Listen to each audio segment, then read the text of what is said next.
आप देख रहे हैं आज तक और आपके साथ मैं हूं शशि तुषार शर्मा। इस वक्त की बड़ी और अहम खबर सबसे पहले आपको बता दें, सुबोध जायसवाल को सीबीआई का नया डायरेक्टर बनाया गया है।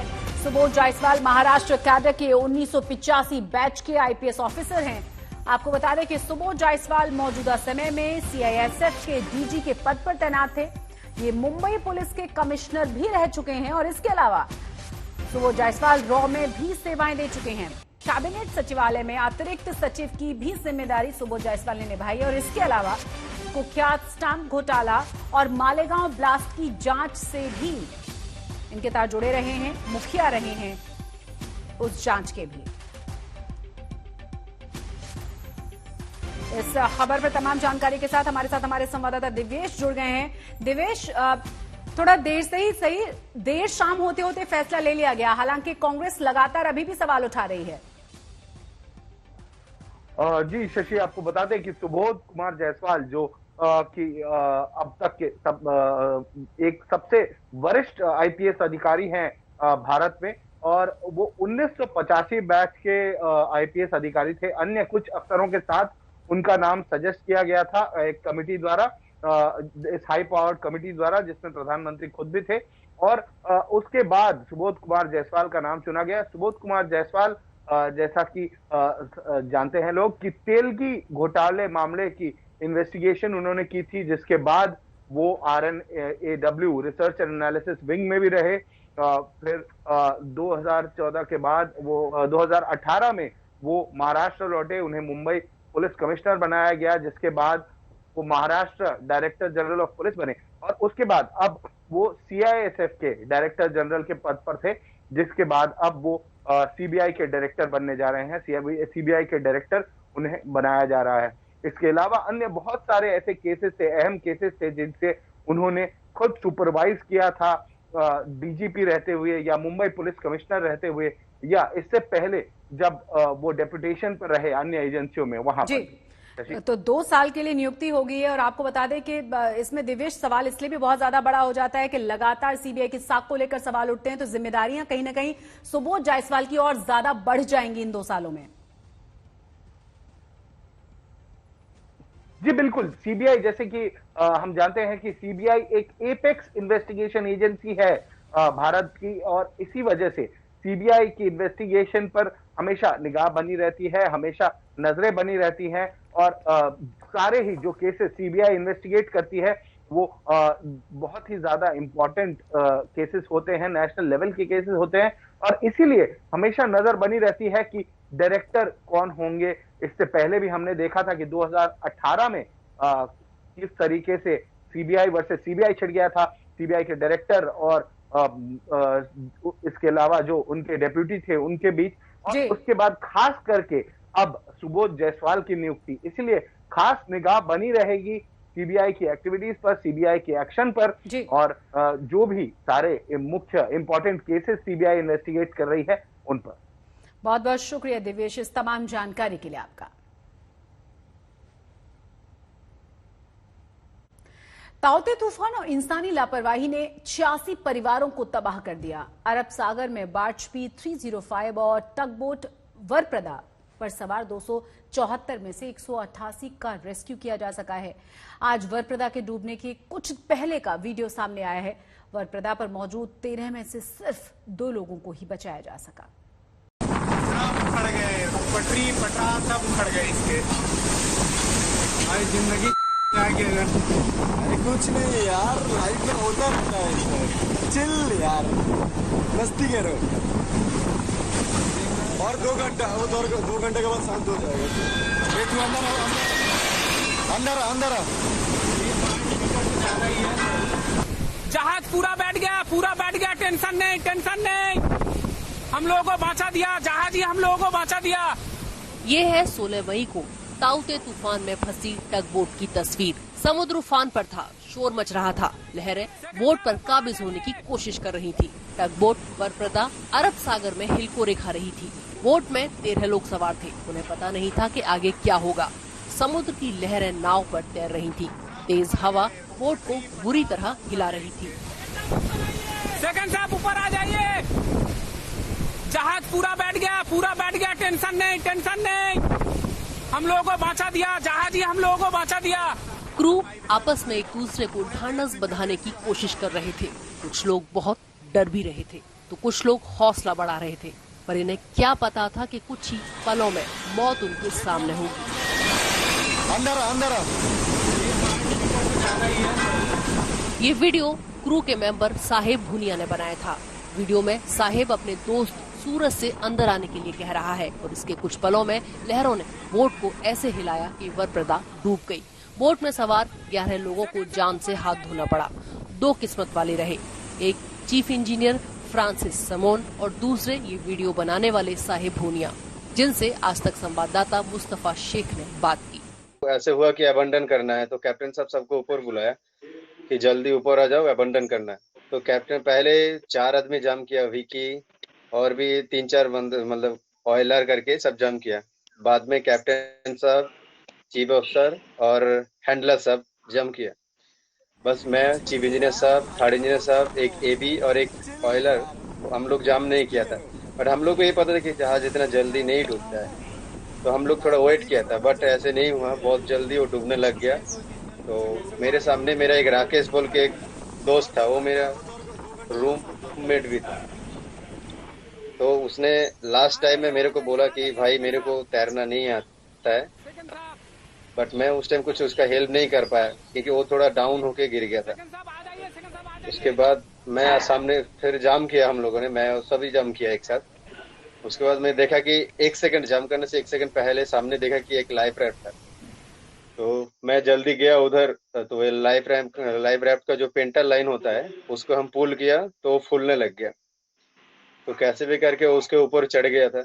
उसके बाद देखा कि चीफ इंजीनियर साहब साइड में आ रहा था, तो चीफ इंजीनियर साहब का हाथ पकड़ के, फिर बहुत टाइम लगा थोड़ा सा क्योंकि थोड़ा हैवी है और बहुत तूफान चल रहा था और हवा चल रहा था, इसके चक्कर में थोड़ा लेट हुआ, बट मैं उसको ऊपर कर लिया। भुनिया भले ही बचकर आ गए हों, मगर उस हादसे को वो एक क्षण के लिए भी नहीं भूल पाते। और जब उनके दूसरे 11 साथियों के परिवार वालों के फोन आते हैं तो वो निशब्द हो जाते हैं। बट क्या होता है ना, उधर से आवाज आता है, ऐसे मतलब आवाज आता है जो आंसर देने का लायक नहीं है। कभी किसी का मम्मी कॉल कर रहे हैं और मतलब कुछ आंसर दे ही नहीं पा रहे हैं हम। अगर कुछ हमको बोल रहे हैं, जैसे राकेश का मम्मी भी हमको कॉल किए थे, तो बस उधर से आवाज आया कि बाबू, मेरे बाबू किधर है। इस वीडियो की शुरुआत में दिख रहे कर्मचारी का नाम सूरज चौहान है। इसकी जल्द ही शादी होने वाली थी। यही लगन पड़ने वाली थी, जाते इसी महीने में जाती जून में, तो लगन पड़ गई। आखिरी बार क्या बातचीत हुई थी, क्या बताया था? वही आखिरी बार मतलब बातचीत हुई थी, यही बताई पापा मैं मतलब आ रहा, हमारा काम पूरा हो गया, बॉम्बे में रहेंगे हम, उसके बाद मतलब घर चले जाएंगे, कहीं जाना नहीं है। बार्ज P305 की तरह भुनिया भी बोट के कैप्टन को इस हादसे के लिए जिम्मेदार मानते हैं। कहीं ना कहीं थोड़ा सा फॉल्ट है कैप्टन साहब का। बहुत पहले हम लोग को सेफ जोन में जाना चाहिए था, बट कैप्टन साहब कुछ नहीं किया।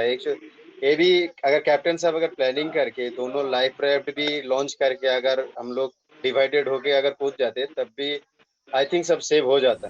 सही वक्त पर लाइफ राफ्ट मिलने से 2 जाने तो बच गई, लेकिन इस टग बोट पे जो 11 क्रू थे उन्होंने अपनी जान गंवा दी। भुनिया की अगर माने तो इसमें से कई उनके दोस्त थे जिनकी अभी अभी शादी हुई थी, कईयों के बच्चे थे।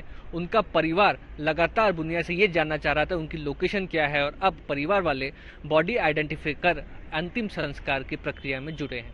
कैमरा पर्सन मंगेश आम्बरे के साथ मुस्तफा शेख, मुंबई, आज तक। महाराष्ट्र में कोरोना के केस लगातार घट रहे हैं, मगर करीब 18 जिले ऐसे हैं जहां केसेस बढ़े हैं। इसीलिए महाराष्ट्र सरकार ने फैसला किया है कि इन जिलों में अब कोरोना पॉजिटिव पाए जाने पर मरीज को कोविड केयर सेंटर में क्वारंटीन करना पड़ेगा। घर में क्वारंटीन होने की छूट अब नहीं मिलेगी। कोरोना की पहली और दूसरी दोनों लहर में महाराष्ट्र सबसे ज्यादा प्रभावित राज्य रहा है। अब राज्य में दूसरी लहर जब काबू में आती दिख रही है तो कई जिलों में केस बढ़ने लगे हैं। एक तरफ जून से महाराष्ट्र की अनलॉकिंग शुरू करने की मांग और ये बढ़ते केस। महाराष्ट्र सरकार का लक्ष्य है कि किसी भी तरह केस नहीं बढ़ने चाहिए। ऐसे में सरकार ने फैसला किया है कि जिन जिलों में पॉजिटिविटी रेट 10% से ज्यादा है वहां होम आइसोलेशन खत्म किया जाएगा और हर मरीज को कोविड केयर सेंटर में क्वारंटीन होना जरूरी होगा। होम आइसोलेशन में ट्रीटमेंट ठीक नहीं हो रही है, या होम आइसोलेशन की वजह से भी स्प्रेड हो रहा है, क्योंकि उस पर जो मॉनिटरिंग करना ज़रूरी है वो इतना ठीक से मॉनिटरिंग नहीं हो पा रहा है। इसलिए होम आइसोलेशन के बजाय सभी को कोविड केयर सेंटर CCC में दाखिल किया जाए, ऐसा एक निर्णय लिया गया है। गांव-गांव में भी CCC सेंटर करने के लिए भी हमने कहा है, और देहातों में भी अगर इस तरह के CCC सेंटर होते हैं तो जो 15th फाइनेंस कमीशन के जो निधि होती है, जो गांव के ग्राम पंचायत को भी दी जाती है, तो वह निधि से भी 25% वह निधि इस CCC के आइसोलेशन वार्ड्स बनाने के लिए या आइसोलेशन के जो खर्चे हैं वो खर्चों को खर्चे करने के लिए इस्तेमाल वो कर सकते हैं। यह भी डिसीजन दिया है। हालांकि मुंबई के अंदर इस तरह का कोई बैन नहीं होगा और मरीज होम आइसोलेशन में रह सकेंगे। जिन जिलों में होम आइसोलेशन बैन कर दिया गया है वो हैं कोल्हापुर, सांगली, सातारा, यवतमाल, अमरावती, रत्नागिरी, सिंधुदुर्ग, सोलापुर, अकोला, बुल्ढाणा, वाशिम, बीड़, गढ़चिरौली, अहमदनगर और उस्मानाबाद। महाराष्ट्र में 21 अप्रैल को कोरोना के 67,468 केस आए थे, जबकि 24 मई को मात्र 22,122 नए केस आए हैं। महाराष्ट्र सरकार कोरोना का संक्रमण नीचे लाने में काफी सफल हुई है, पर इन 18 जिलों में पॉजिटिविटी रेट 10% से ज्यादा है। इसलिए सरकार की कोशिश है कि इन जिलों में भी संक्रमण काबू में रहे।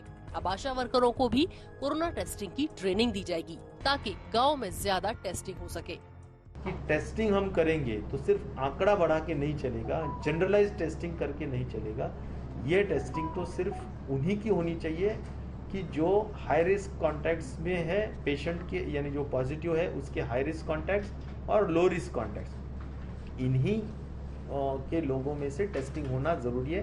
तो फोकस्ड और राइट टेस्टिंग करने की ज़रूरत है। जनरलाइज टेस्टिंग करके पॉजिटिविटी रेट नीचे लाना ये कोई अपनी पीठ थपथपाने का ये कोई कारण नहीं हो सकता है। इसलिए राइट टेस्टिंग करना चाहिए। यह भी बहुत क्लियर इंस्ट्रक्शन आज के इस मीटिंग में दिए हैं। महाराष्ट्र में कोरोना के बाद ब्लैक फंगस के भी खूब केस आ रहे हैं। इस समय राज्य में म्यूकरमाइकोसिस के करीब 2,25,000 मामले हैं। महाराष्ट्र में ब्लैक फंगस के इस्तेमाल में होने वाली दवा एम्फोटेरिसिन B की भयंकर कमी है। स्वास्थ्य मंत्री राजेश टोपे के मुताबिक 1 जून से इस दवा की किल्लत काफी कम हो जाएगी। एम्फोटेरिसिन B हमें मिलना चाहिए, तो इसलिए ग्लोबल टेंडर भी हमने इशू किया है। तो ग्लोबल टेंडर में भी हमें अच्छा रिस्पांस आया है कि जिससे करीबन 60,000 वॉइल्स 1 जून को देने के बारे में या हमारे राज्य सरकार को मिलने के हद तक उपलब्धि होने वाली है। 1 तारीख के बाद 100% इसमें काफ़ी स्टेबिलिटी एम्फोटेरिसिन B के सप्लाई के हद तक होगी। कोरोना को काबू में करने का सबसे बड़ा हथियार है वैक्सीनेशन। महाराष्ट्र में इस समय वैक्सीन की भयंकर कमी है। सरकार ने वैक्सीन के लिए ग्लोबल टेंडर निकाला था, जिन पर 3 दवा कंपनियों का रिस्पांस आया है, पर उन्होंने ये नहीं बताया है कि वो वैक्सीन की सप्लाई कब तक कर पाएंगी। राजेश टोपे ने एक बार फिर दोहराया कि ये काम केंद्र सरकार को अपने हाथ में लेना चाहिए। उन्होंने अभी तक शेड्यूल नहीं दिया है, सप्लाई का शेड्यूल नहीं दिया है। जैसा कि फाइजर है, स्पुतनिक है, एस्ट्राजेनेका है, ये 3 कंपनीज का रिस्पांस आया है। और जैसा फाइजर आपको सभी को पता है कि US का है, स्पुतनिक रशिया का है, एस्ट्राजेनेका UK का है। तो ये सभी के रिस्पांस आए हैं, उनके रेट्स भी आए हैं, लेकिन उनका सप्लाई का शेड्यूल आया नहीं, जो सबसे अहम मुद्दा है, सबसे इम्पोर्टेंट मुद्दा है। और अगर वो सप्लाई का शेड्यूल आता है तो महाराष्ट्र सरकार ज़रूर यह सभी वैक्सीन खरीदने के लिए कोई प्रॉब्लम नहीं रहेगा। महाराष्ट्र में कोरोना के 3,27,000 एक्टिव केस हैं और रिकवरी रेट 93% जा पहुंचा है। आज तक ब्यूरो। कोरोना की तीसरी लहर में सबसे ज्यादा बच्चों के प्रभावित होने की आशंका जताई जा रही है। महाराष्ट्र सरकार तीसरी लहर के लिए तैयारी में जुटी हुई है और बच्चों के लिए अलग से पीडियाट्रिक कोविड टास्क फोर्स भी बना दी गई है। इस टास्क फोर्स का कहना है कि मां बाप को पैनिक में आने की जरूरत नहीं है। अगर तीसरी लहर में बच्चे ज्यादा प्रभावित होते भी हैं तो सिर्फ 1 या 2% को ही गंभीर लक्षण होंगे। कोरोना की तीसरी लहर को लेकर काफी एक्सपर्ट ये अंदेशा जता चुके हैं कि इसमें सबसे ज्यादा खतरा बच्चों को होगा। बच्चों के लिए वैक्सीन की मांग उठ रही है, पर सोमवार को एम्स के निदेशक डॉक्टर रणदीप गुलेरिया ने डराने वाली अटकलों को नकार दिया है। उन्होंने कहा कि तीसरी लहर में बच्चों को लेकर ज्यादा डरने की जरूरत नहीं है। बच्चों में गंभीर संक्रमण नहीं होंगे, सिर्फ गंभीर बीमारी वाले बच्चों को ही अस्पताल में भर्ती की नौबत आएगी। Maharashtra paediatric Covid task force के सदस्य डॉक्टर समीर दलवई के मुताबिक पहली लहर में कोरोना ने बुजुर्गों को संक्रमित किया था, दूसरी लहर में युवा चपेट में आए, इसलिए तीसरी लहर में बच्चे निशाने पर आ सकते हैं, मगर इसका कोई वैज्ञानिक तथ्य नहीं है। उसमें फर्स्ट वेव में हमने देखा कि सीनियर सिटीजन्स जो उम्र से ज्यादा लोग हैं, ज्यादा उम्र के लोग हैं, उनको ज्यादा इन्फेक्शन हुआ था। सेकेंड वेव में हम देख रहे थे कि 30, 40, 50 इयर्स इस एज में इन्फेक्शन ज्यादा हुआ है। तो अब जिनको इन्फेक्शन हो गया, जनरली हम मानते कुछ देर के लिए वो इम्यून है, या अब उनको इन्फेक्शन तुरंत फिर से नहीं होगा। तो अभी बचे कौन जिनको इन्फेक्शन हुआ ही नहीं या जिनको वैक्सीन मिला ही नहीं। तो हमारे देश में 40% जनता 18 साल के नीचे है। तो अगर ऊपर वाला न करे लेकिन थर्ड वेव आती है तो ये जनरली 18 इयर्स के नीचे जो उम्र के बच्चे हैं उनमें 40% बच्चे पॉपुलेशन है जिनमें आ सकती है। इसीलिए महाराष्ट्र सरकार ने एक प्रिकॉशन के तौर पे ऑलरेडी बच्चों के चाइल्ड स्पेशलिस्ट है, पीडियाट्रिशियंस है, पीडियाट्रिक कोविड टास्क फोर्स बनना है। डॉक्टर मानते हैं कि 90 से 95% बच्चों में कोरोना के बहुत हल्के लक्षण होते हैं और 1 हफ्ते के अंदर बच्चे रिकवर कर जाते हैं। 5% बच्चों में मॉडरेट लक्षण होते हैं, जबकि 1 से 2% बच्चों में ही मल्टी इन्फ्लेमेटरी सिंड्रोम या निमोनिया गंभीर हो जाता है। सिर्फ मॉडरेट और सीवियर लक्षण वाले बच्चों को ही अस्पताल में भर्ती करने की जरूरत है। बेवजह मत डरिए, ये ऐसा कोई हवा ऐसा डरने वाली चीज है नहीं। अब तक हमने देखा है कि बच्चों को भी इन्फेक्शन जब होता है तो उनको उतने सीरियस कॉम्प्लिकेशंस नहीं होते जितने सीनियर सिटीजन्स को या अडल्ट्स को होते हैं, क्योंकि बच्चों में जो है कोमॉर्बिडिटीज जो है, डायबिटीज होना, ब्लड प्रेशर होना, ये तो होता ही नहीं है, बहुत ही कम होता है। तो जनरली बच्चों को इन्फेक्शन का इतना डर नहीं है। आपको सिर्फ जिसे दक्षता कहते हैं या ध्यान देना कहते हैं, तो देना है कि अगर मेरे बच्चे को बुखार आ रहा है या कोई सिम्टम्स है तो मैं ये कहूंगा 1 या 2 दिन आप थोड़ा काम भी बंद करके बच्चों पे ध्यान दीजिए। ये 2-3 दिन का मामला है, अगर 2-3 दिन में निकल गया तो प्रॉब्लम ही नहीं है। लेकिन ये 1-2 दिन जब बच्चों को इन्फेक्शन है, आप अगर बच्चों के साथ समय गुजारते हैं तो अगर ऊपर वाला न करे, अगर सिम्टम्स बढ़ रहे तो आपके नजर में आएगा और फिर उस बच्चे को जिसको जरूरत है आप जल्दी अगर बड़े डॉक्टर के पास या चाइल्ड स्पेशलिस्ट के पास ले जा सकते हैं।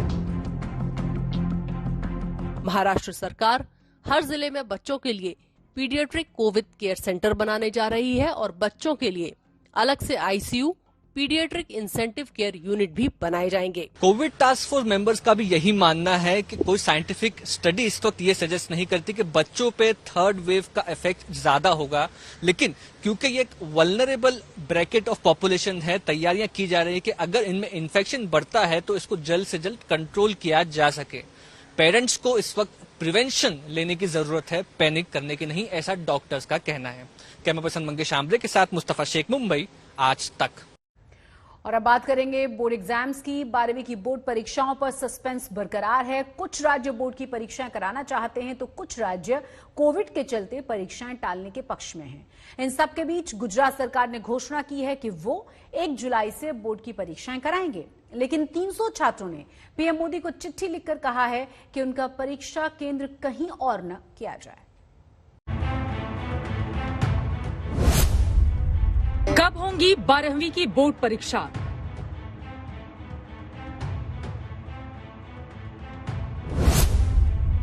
परीक्षाओं की तारीख कब बताई जाएंगी?